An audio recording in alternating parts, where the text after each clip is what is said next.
Good evening everyone, welcome to अपने university platform. तो आज का जो टॉपिक है हमारा सिलेक्शन सीरीज़ का वो रहेगा ह्यूमन डेवलपमेंट इंडेक्स, यानी कि मानव विकास सूचकांक। पहले तो हम देखेंगे कि ये होता क्या है, कब इसकी शुरुआत हुई, कब किसने इसको जारी किया, कौन से ईयर से ये शुरू हुआ था।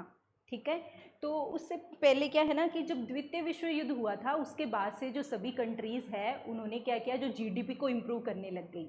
और जीडीपी का मीनिंग हम लोग ले सकते हैं कि वस्तुओं और सेवाओं का जो उत्पादन है उसी पे ही मेन फोकस था। तो क्या हम बोल सकते हैं कि जो विकास है किसी देश का उसको हम सिर्फ जीडीपी के थ्रू ही माप सकते हैं कि हाँ, जीडीपी अगर इम्प्रूव हो रही है तो उस देश का विकास बहुत अच्छा है।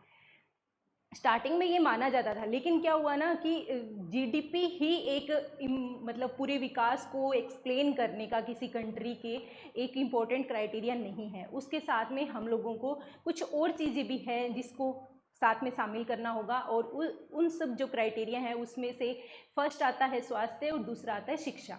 यानी कि स्वास्थ्य, शिक्षा और पर कैपिटा जो इनकम है, ये तीनों को एक साथ मिलके ही एक सूचकांक प्रेजेंट किया गया जिसको कहते हैं ह्यूमन डेवलपमेंट इंडेक्स। यानी कि मानव विकास को अगर हम ओवरऑल देखा जाए तो हम तीन चीज़ों के आधार पे बता सकते हैं। अकेला जीडीपी के आधार से हम किसी कंट्री के विकास को रिप्रेजेंट नहीं कर सकते। तो वहीं से ही ये टर्म निकल के आई थी, मानव विकास सूचकांक। तो अभी देखो यहाँ पे क्या है, ये अवधारणा कब आई थी? 1990 में। 1990 में दी गई थी, और पाकिस्तान के जो अर्थशास्त्री थे महबूब उल हक, और इंडिया से जो थे वो अमर्त्य सेन थे जिन्होंने इसको रिप्रेजेंट किया था। और इसका ये जो जारी करता था, जो वो किसने जारी किया था इस मानव विकास सूचकांक को, तो वो थे संयुक्त राष्ट्र विकास कार्यक्रम के तहत इसको जारी किया गया था। पहला मानव विकास सूचकांक है वो 1990 में जारी किया गया था। उस टाइम पे जो प्रथम स्थान था वो किसका था? जापान का था। मानव विकास सूचकांक की गणना तीन प्रमुख संकेतों के आधार पर की जाती है, और यही बहुत ज़्यादा इंपॉर्टेंट है। अब बात आती है कि ये तीन प्रमुख सूचकांक क्या है, कौन से संकेत है जिनके आधार पर की जाती है। तो उसमें से जो पहला रहेगा लॉन्ग एंड हेल्दी लाइफ, यानी कि लंबा और स्वस्थ जीवन।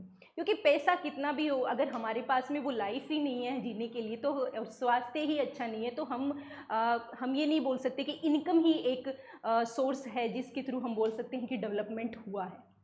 यानी कि जब तक हमारे पास में शिक्षा और स्वास्थ्य दोनों चीज़ नहीं होगा, तब तक इनकम अकेले उस डेवलपमेंट में कोई भी मतलब महत्वपूर्ण योगदान नहीं दे सकती। हम लोग ये भी बोल सकते हैं कि क्वालिटी ऑफ लाइफ तभी बोल सकते हैं जब हमारे पास में नॉलेज, शिक्षा और जो इनकम है, तीनों ही जब हमारे पास होंगे। तो वही था कि लॉन्ग एंड हेल्दी लाइफ है। तो जनरली क्या था इसमें देखा जाता है कि लाइफ एक्सपेक्टेंसी एट बर्थ, मतलब जन्म होता है उस टाइम पे हम सोचते हैं कि कितने साल तक कोई कैंडिडेट है वो कितने ईयर तक उसकी जो लाइफ है वो एक्सपेक्ट करते हैं, वही लाइफ एक्सपेक्टेंसी मानी जाती है बर्थ के टाइम पे। तो क्या था ना कि जो इंडिया में जो जनरली जो हमारी रहती है वो कितना है कि जो एवरेज एज जो रहती है वो है 67.2 ईयर। यानी कि ज़्यादातर यहाँ के जो लोग हैं वो 67.2 ईयर की एज तक रहती हैं। फिर उसके बाद में इस से जो सूचकांक निकल के आया उसको कहते हैं लाइफ एक्सपेक्टेंसी इंडेक्स, यानी कि जीवन प्रत्याशा सूचकांक। तो एक जो सूचकांक था वो हमारा ये हो गया। ठीक है, फिर उसके बाद आता है नॉलेज, ज्ञान या शिक्षा।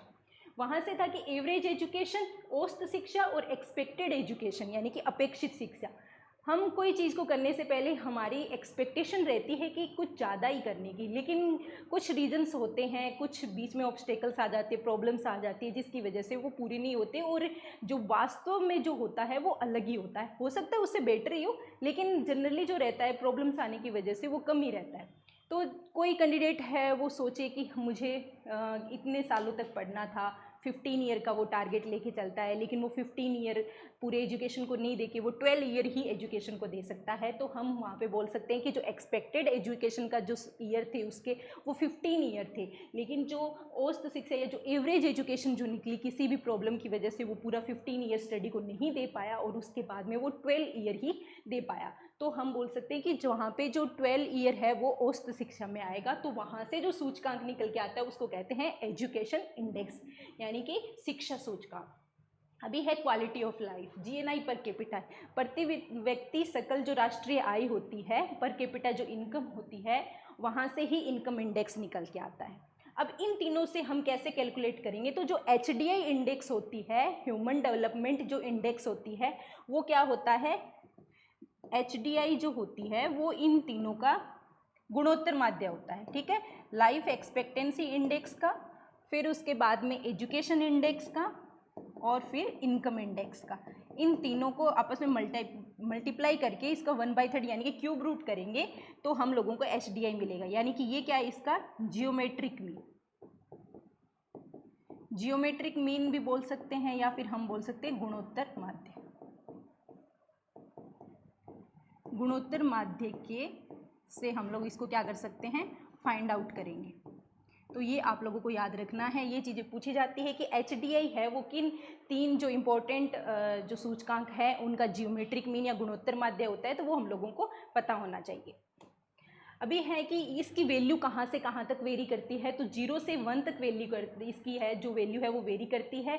0 से 1 की तरफ जाते हैं, मतलब जब हम 0 से 1 की तरफ बढ़ेंगे तो वैसे वैसे ह्यूमन डेवलपमेंट जो है किसी कंट्री का वो बढ़ेगा, यानी कि उस कंट्री का जो मानव विकास है वो भी इंक्रीज़ होगा। तो ये इसकी वैल्यू ह्यूमन डेवलपमेंट इंडेक्स की वैल्यू के आधार पे हम बता सकते हैं कि कौन सी कंट्री का जो डेवलपमेंट है वो कैसा है। संयुक्त राष्ट्र विकास कार्यक्रम द्वारा 3 मानकों के आधार पर अर्थव्यवस्थाओं को एक स्केल 0 से 1, ये इंपॉर्टेंट है, कहाँ से कहाँ तक वेरी करती है, के बीच उनके प्रदर्शन के आधार पर स्थान देता है, जिनको 4 श्रेणियों में वर्गीकृत किया है। मतलब 4 जो श्रेणियां हैं वो हम लोग इसके बेसिस पे हम डिवाइड करते हैं कि हायर है, वेरी हाई है, मीडियम है, लो है ना।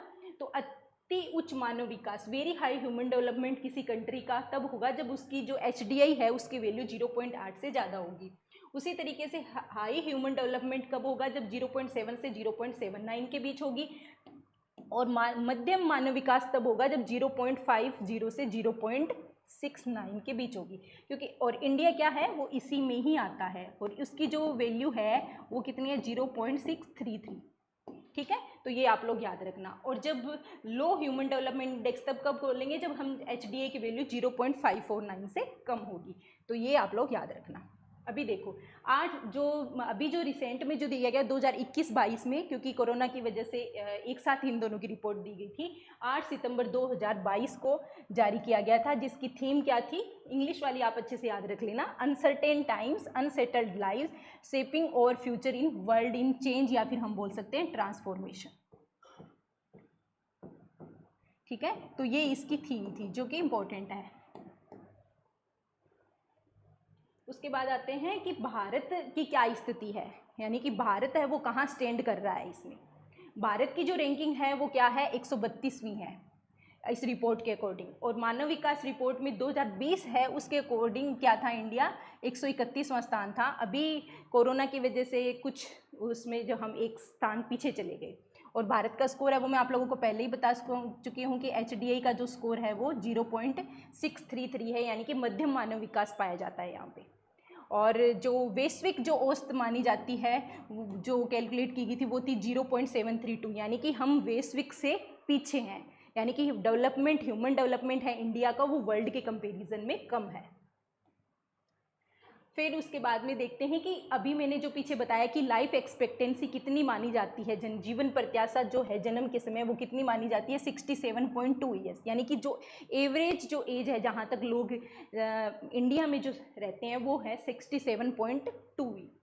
फिर उसके बाद में स्कूलिंग जो बताया था कि जो एक्सपेक्टेड जो एजुकेशन का जो ईयर माने जाते हैं वो 11.9 ईयर माने जाते हैं, लेकिन एक्चुअल में जो औसत जो निकलता है स्कूलिंग का वो 6.7 है, ठीक है, यानी कि कम ही है इससे काफ़ी।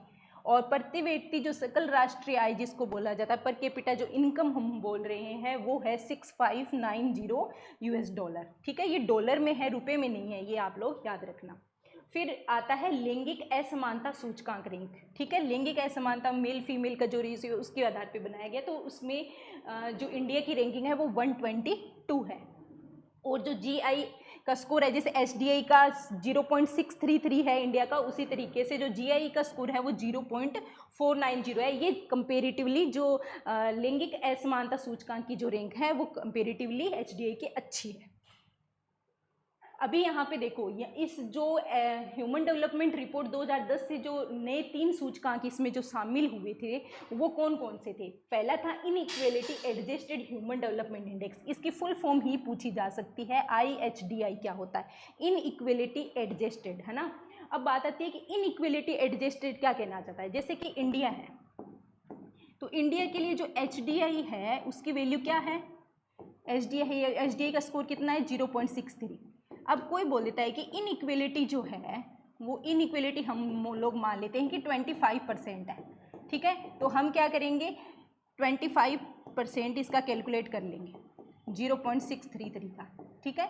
तो ये इस तरीके से हम लोग कैलकुलेट कर लेंगे। तो फिर उसके बाद जो हम अब इसको क्या करना होगा, हमें IHDI निकालते टाइम क्या करेंगे, IHDI जो होता है वो क्या करेंगे, 0.633 है उसमें से माइनस करेंगे 158 जो इसका, तो 0.475 आ जाएगा। यानी कि इसकी जो वैल्यू है, यानी कि इनइक्वेलिटी को हमें एडजस्टेड करके वो वैल्यू बतानी है। तो इनइक्वेलिटी 25% थी, पहले हमने इसका 25% कैलकुलेट किया, फिर उसमें से HDI है उसमें से वो हम लोग माइनस कर देंगे। यानी कि HDI जो है उसमें से हम लोग इनइक्वेलिटी है उसको क्या करेंगे, माइनस करेंगे। तो हमारे पास जो वैल्यू आएगी वो IHDI। इस वैल्यू से क्या हुआ, इस वैल्यू से ये हुआ कि हम 2 स्थान पीछे चले गए, यानी कि जो रैंक है इंडिया की वो कितनी हो गई, 134 हो गई। तो ये इस तरीके से IHDI को कैलकुलेट किया जाता है और इसकी फुल फॉर्म याद रखना, inequality adjusted human development index होता है।